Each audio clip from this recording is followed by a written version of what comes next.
معرفت کے بارے میں بتایا کہ معرفت کس کو کہتے ہیں، اور اس میں دو چیزیں ہمارے سامنے آئیں۔ معرفت اول واجب ہے، نہ نماز پہلا واجب ہے، نہ زکوٰۃ، نہ حج، سب سے پہلا واجب معرفت ہے، یعنی اللہ تعالیٰ کو اس کی صفات کے ذریعے سے پہچاننا۔ جب پہچانے گا تو پھر جیسا اس کا ادب کرنے کا حق ہے ویسا اس کا ادب کرے گا، اس کی تعظیم کرے گا، اور اس ہی کو عبادت کہا جاتا ہے کہ عبادت ایسی تعظیم کو کہتے ہیں کہ جس کے بعد تعظیم کا کوئی درجہ نہ ہو۔ انتہائی درجے کی تعظیم کسی کے لیے اختیار کرنا اور اپنے لیے انتہائی عاجزی اور انکساری کے پہلو کو اختیار کرنا، اس کو عبادت کہا جاتا ہے۔ تو آپ کو بتایا تھا کہ یہ معرفت جو ہے والجزم بالحق مع معرفت الدلیل، تو یہ یقین، حق کا یقین دلیل کے ساتھ، اللہ ایک ہے، آپ کو یقین ہے تو اس کو کیا کہیں گے؟ جزم، یقین۔ اور یہ حق ہے یا نہیں ہے؟ حق ہے۔ اور اگر اس کی دلیل بھی معلوم ہو تو پھر اس کو کہا جاتا ہے معرفت، ایمان بالمعرفہ۔ اور اگر صرف اتنا ہو والجزم بالحق دون معرفت الدلیل، دون کا مطلب ہوتا ہے بغیر، تو یہاں یقین ہے، حق کا یقین ہے، لیکن دلیل معلوم نہیں ہے، اس کو ایمان بالتقلید کہا جاتا ہے۔ یہ ہم نے آپ کو بتایا، ایمان بالتقلید کہ ہم نے اپنے بڑوں سے جو سیکھ لیا وہ لے لیا، تو ہمیں یقین حاصل ہے اور وہ واقعے کے مطابق بھی ہے، حق ہے، لیکن ہمیں اس کی دلیل معلوم نہیں ہے، تو یہ ایمان بالتقلید کہلاتا ہے، اور اس کو کہتے ہیں معرفت، ایمان بالمعرفہ۔ اب ایمان بالتقلید جو ہے، اب اس میں اگر آپ دیکھیں هو الجزم، یہ یقین کا نام ہے، یقین۔ تو اس کا مطلب یہ ہے کہ اگر شک ہوگا تب بھی ایمان نہیں ہے، ظن ہوگا تب بھی ایمان نہیں ہے۔ تو سب سے پہلے کیفیت کیا ہے؟ یہاں پر جو چیز آپ کے ذہن میں ہے وہ یقین کے درجے میں ہے یا نہیں ہے؟ تو عقیدے میں یقین کی ضرورت ہوتی ہے، تو شک اور ظن سے کام نہیں چلتا۔ تو اللہ ایک ہے، حضور اللہ کے رسول ہیں، مرنے کے بعد اٹھنا ہے، وزن ہونا ہے، میزان ہے، جنت ہے، جہنم ہے، اس سب پر جزم ہے یا نہیں ہے؟ جزم ہے۔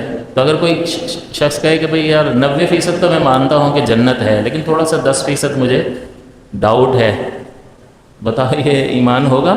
نہیں، ایمان میں 100% چاہیے، شک اور ظن نہیں۔ تو اسی لیے جزم کہا کہ یقین چاہیے، اور بالحق کہا تو اس کا مطلب یہ ہے کہ اگر بالباطل ہوگا، یقین تو ہوگا لیکن وہ چیز باطل ہوگی، حق نہیں ہوگی، تو وہ بھی ایمان نہیں بنے گی۔ ایک کافر کو یقین ہے کہ بت خدا ہے یا نہیں ہے؟ جو بت کی پوجا کرتا ہے، عبادت کرتا ہے، اس کو یقین ہے نا کہ بت خدا ہے، اس کو جزم تو ہے، یقین تو ہے، لیکن یہ حق ہے یا باطل ہے؟ یہ صحیح نہیں ہے، یہ واقعے کے مطابق نہیں ہے، حقیقتاً ایسا نہیں ہے۔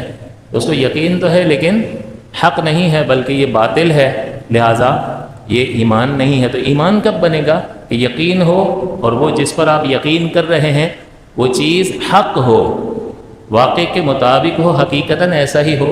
اور اگر آپ کو دلیل معلوم ہے تو پھر یہ ایمان بالمعرفہ کہلائے گا، اور بغیر دلیل کے ہے تو یہ ایمان بالتقلید کہلائے گا۔ پھر اس میں آپ کو یہ بھی بتایا تھا کہ اس کا اعتبار شریعت کرتی ہے یا نہیں کرتی؟ تو کرتی ہے۔ اگر نہ کرے تو پھر تو سبھی کافر ہوں جب تک دلیل نہ سیکھ لیں، تو کتنوں کو دلیل پتہ ہوتی ہے؟ تو سب کے ایمان کا اعتبار ہے، لیکن اگر وہ اہل ہے، دلیل سیکھنے کا اہل ہے، یعنی وہ عقل مند بھی ہے، اس کی عقل سلامت ہے اور اس کے حواس سلامت ہیں، یعنی وہ دیکھ سکتا ہے، وہ سن سکتا ہے، تو پھر اس پر دلیل کی معرفت واجب ہوتی ہے۔ دلیل کے ساتھ عقیدہ سیکھنا ضروری ہوتا ہے، یعنی اس ایمان کو ایمان بالمعرفت بنانا ضروری ہوتا ہے۔